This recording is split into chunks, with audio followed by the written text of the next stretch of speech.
Odi makbo ade agbe o lenu agbe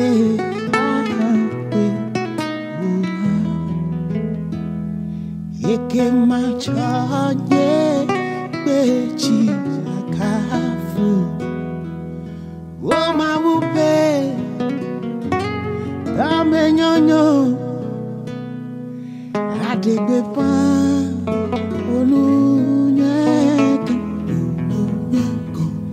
adegbe pa olunyego siwo katane ona siwo katane. Take it away, bro.